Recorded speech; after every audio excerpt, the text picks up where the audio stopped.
Very good evening to all our viewers. Thank you for joining us tonight on the Evening Review. My name is Toivan Jabela, your host. Tonight we are hosting Linda Scott. She is Namibia's High Commissioner to the UK to share with us any latest developments regarding the recent announcement by the British High Commissioner here in Windhoek regarding scrapping the visa-free regime that existed for Namibians visiting the UK. Thank you, Her Excellency, for making time. If you can give us, in not so many words, your own reaction to that development. Thank you, Toivo. Thanks for having me. I think it's really a pity that the UK government has decided to change its visa policy towards Namibia at this time. It is true that the United Kingdom is struggling with immigration issues at present, and it's an issue that's discussed a lot in the UK Parliament and over which there is substantial public debate. I think we must recognize that there are also other countries who have had similar measures imposed on them, and that the UK has even restricted some EU citizens in terms of their entry and stay in the UK. Yeah. So the UK has reiterated that since 2016, there's recently been a significant and growing increase, quote unquote, in the number of UK asylum applications from Namibian nationals at the UK border.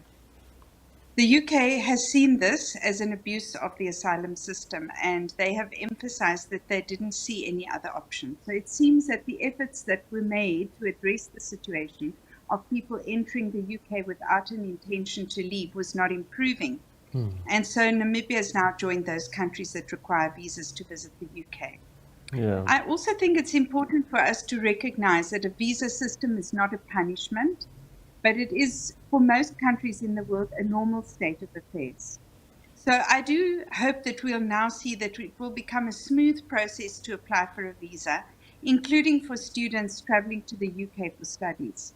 My greatest worry at this time is that those who have relatives in the UK and may need to travel urgently won't be able to do that without applying for a fast-track visa, which is expensive and still takes some time. So I guess what I would like to say is those who do have relatives or wish to travel to the UK should apply for a visa a month or so in advance of their trip, so that they are sure to receive their visas in good time. Toivo, while I have the floor, I would like to reiterate that Namibia and the UK have enjoyed a positive and constantly growing relationship since our independence in 1990. When we established diplomatic relations. So our relationship has been focused on economic ties and on our common values, which we've built and worked on together for our mutual benefit, including reforming and improving the Commonwealth. And when the UK assisted us in our education system when we became independent, and many other areas where we continue to see excellent cooperation, including in trade, mining, fishing, in finance, and also in manufacturing.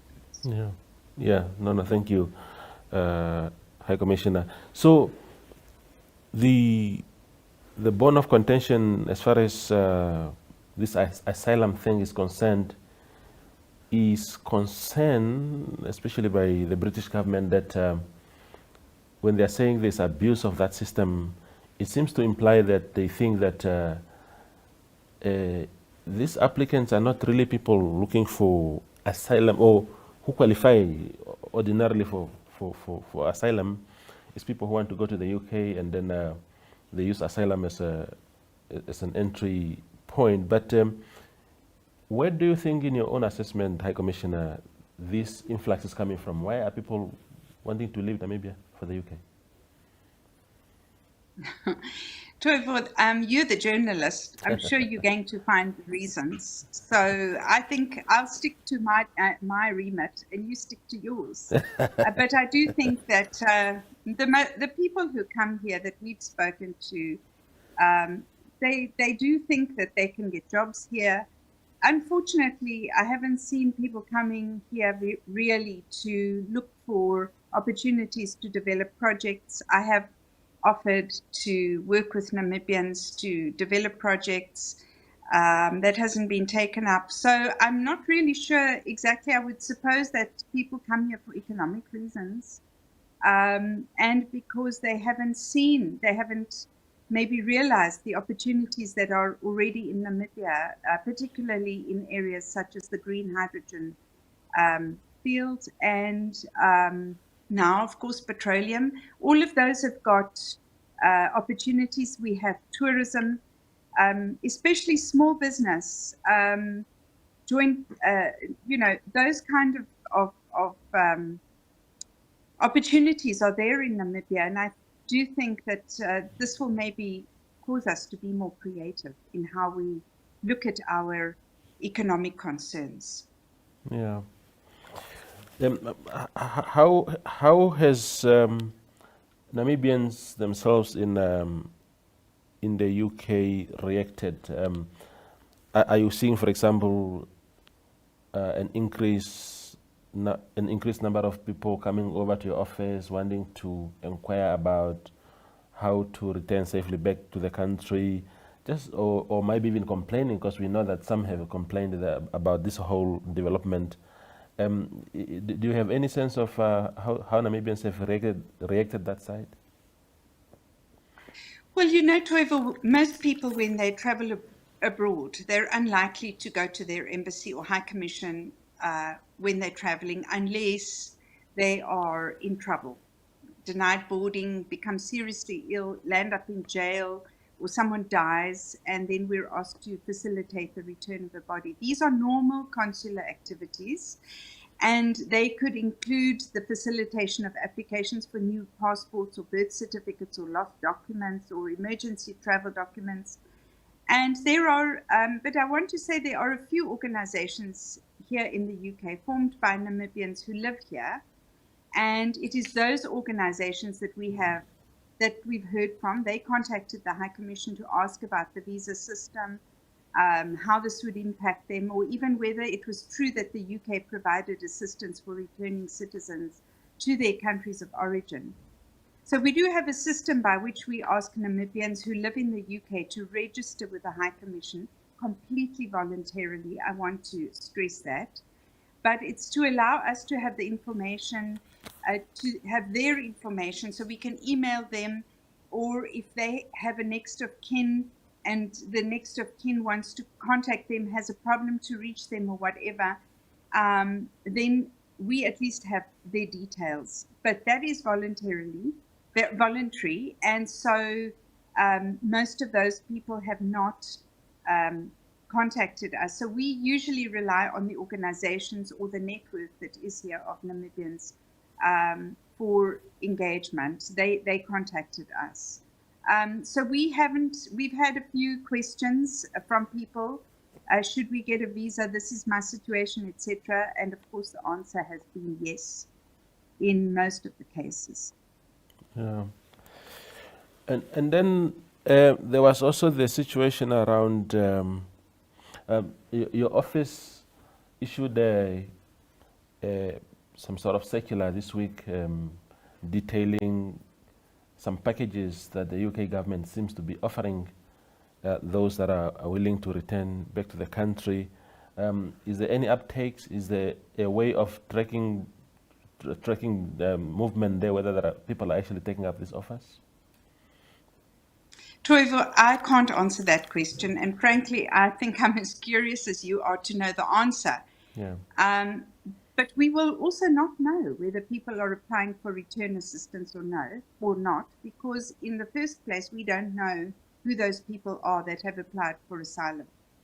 Somebody who applies for asylum is basically saying that they don't want that country any longer. Mm. I think a lot of people don't realize what it is, what the meaning is for asylum.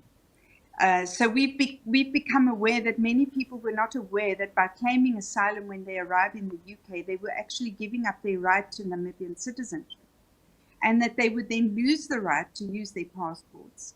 So in effect, until they're either recognized in the UK as an asylum seeker or rejected, they would not have any recourse to assistance because they become like a stateless person. They're not Namibians and they don't belong to the UK. But once they've been rejected, once their asylum application has been rejected, then they are considered Namibians again, and then they're no longer welcome in the UK without a visa.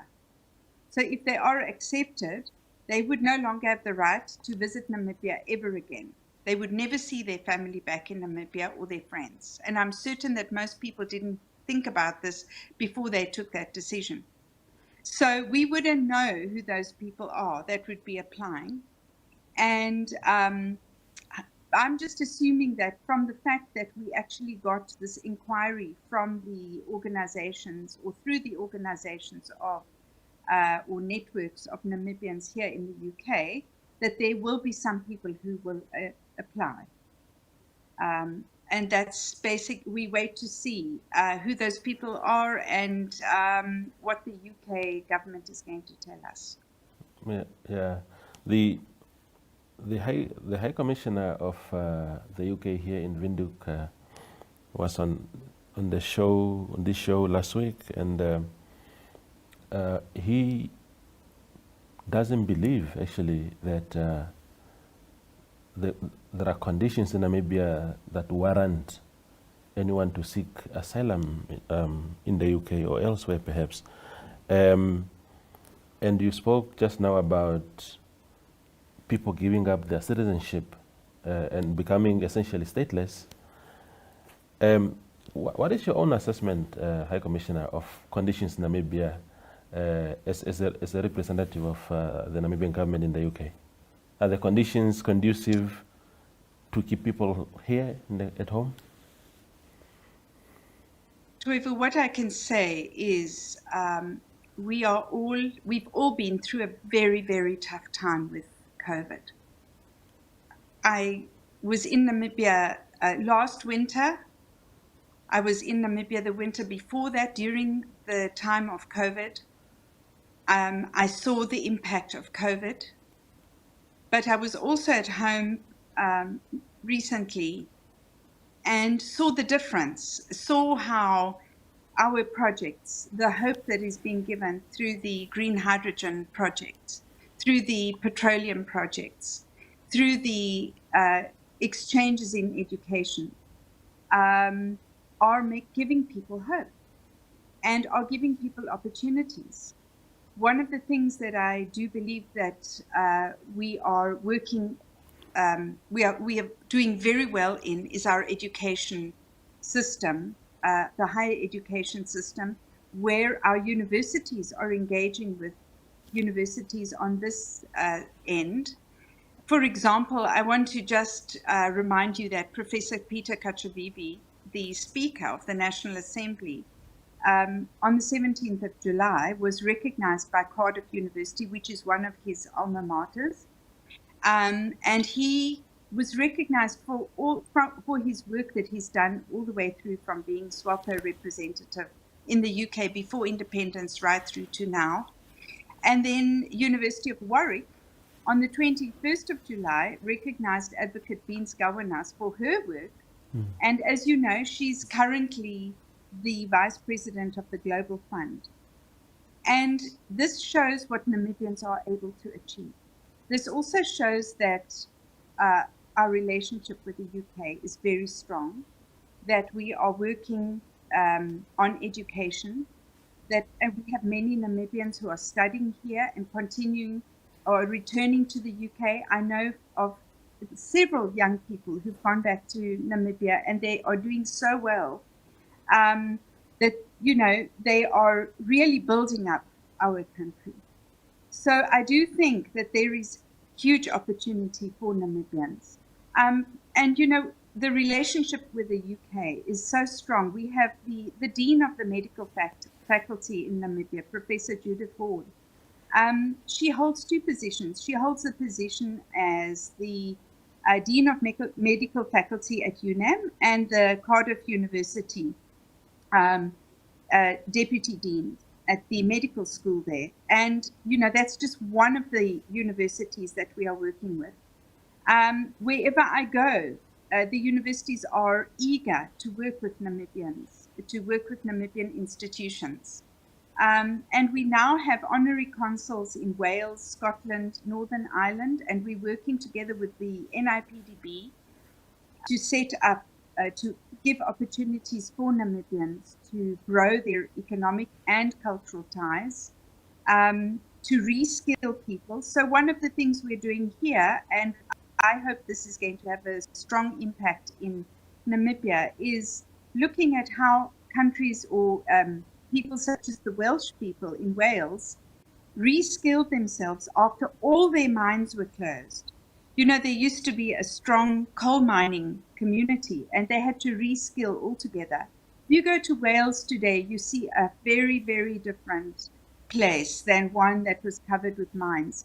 And they are helping Namibians also to reskill. They're working with NUST, working with UNAM.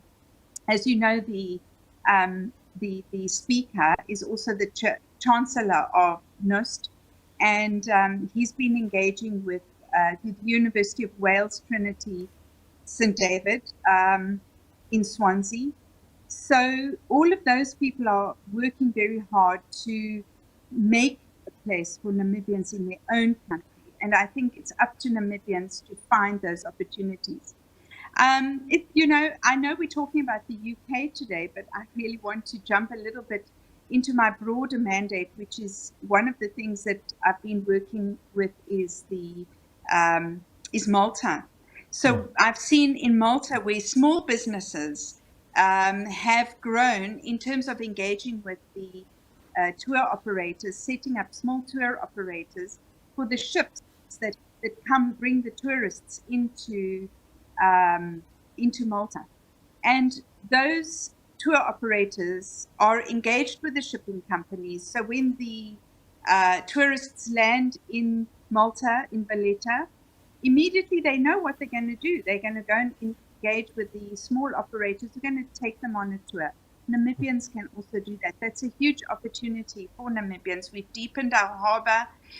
We've made a space. Our harbour town is growing. Walfish Bay is growing. Ludritz is growing. There are opportunities down south. I saw yesterday, I hadn't looked at my social media for a couple of days, but I saw that, there are flights now to Ludritz more and more. So there are tourism opportunities to be exploited with those flights. There are cars. There are so many opportunities. We just have to be a bit more creative. And also, I want to say that Namibia is part of SACU, and through SACU, we have a very strong trade partnership with the United Kingdom. So we are sending our grapes, our dates, our blueberries, our meat. All of that is being exported to the UK. So somebody has to grow those fruits. Somebody has to grow the meat. All of that has to start somewhere, and that's where Namibians can find their opportunities. Yeah. I wanted to go on a break, but I think we'll just continue. The conversation is getting exciting for me, High Commissioner. So one of the things that have been said here locally is whether Namibia must reciprocate these visa requirements to sort of respond to the UK's decision. But I've seen in New Era this week the Minister of Tourism and Environment and Tourism, Pamba Shifeta, said that if Namibia was to replicate the same against the UK citizens coming to Namibia, that Namibia actually has more to lose by doing that, especially I suppose from the perspective of tourism. Your thoughts? Well, I did hear about Minister Pohamba Shifeta saying that there's reciprocity would have an impact. But my remit is, as a diplomat, to build relations, no matter what the obstacles are. So that's what I'm focused on. And as I would like to add that I'm a positive person. And I believe that given our long history with the United Kingdom, I'm certain that we will continue to further develop these already excellent relations that we have for our mutual benefit.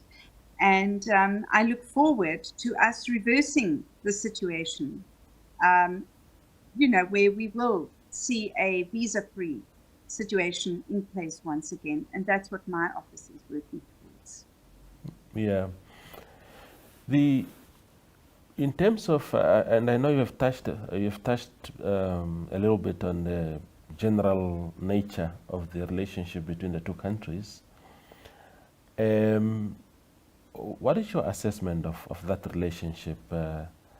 Not in terms of whether the countries are friendly towards one another, but in terms of really substantive issues. I mean, we have China, for example, here, and usually there's this perception that the Chinese are, dominating. They have this dominant presence in Africa. The UK Namibia relations, how do you see it moving forward, and are we benefiting from it as a country? Well, I think there are, I don't focus on the Chinese per se, because I'm focused on the UK.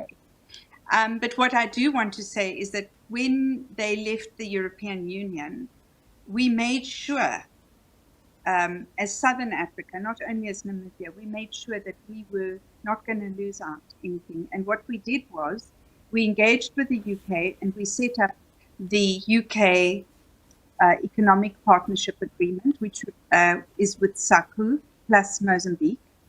And it came into effect in January 2021. And we did that because we wanted to be sure that there was no hiccup in duty-free, quota-free access for goods going to Namibia or from Namibia, and the rest of the region, of course, which is Botswana, Eswatini, Lesotho, and Mozambique. And actually, what we've seen is that we have no tariffs and quotas on products, about 85% of our exports. We've seen that there are more people who are working around growing that kind of trade. I mean, when that EPA came into being, we didn't have blueberries, which we were exporting, I believe. And subsequently, we're now exporting to the UK fruit and vegetables, wood, pork, meat, and processed meat. So I think let's be positive and let's find ways in which we can invite investors into Namibia. I do believe that the work that the NIPDB is doing is very strong. We have an investment officer based in the office in London. She's doing an excellent job. The NIPDB is really holding the hands of investors to bring them into Namibia. And, also there are people who are able to assist Namibians who want to develop the packaging to add value to products to sell in the UK market and the international market.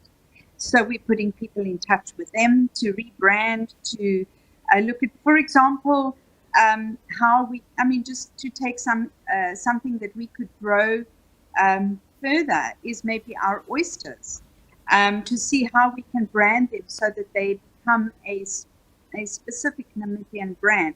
That's something that we can look at more of, branding our products so that they are seen as niche products and that they get more value when they're out there in the world.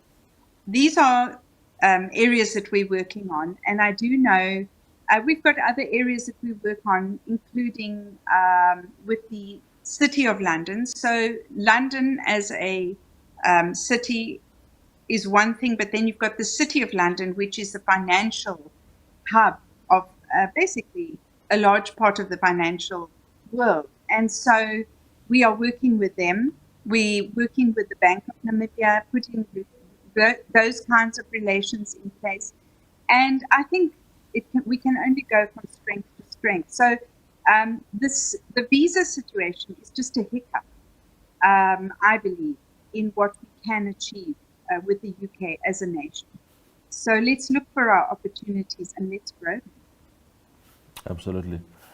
Her Excellency Linda Scott, thank you very much for making time and really for filling us in on the relations between the two countries. We will talk to you soon again, but we wish you the very best actually from the land of the brave. Thank you very much, Toivo. All the best to you and your team. Wonderful. That was tonight's show with Linda Scott. She's Namibia's High Commissioner to the UK. Of course, commenting on the visa situation involving Namibians and on the general nature of the relationship between the two countries. Thank you for watching.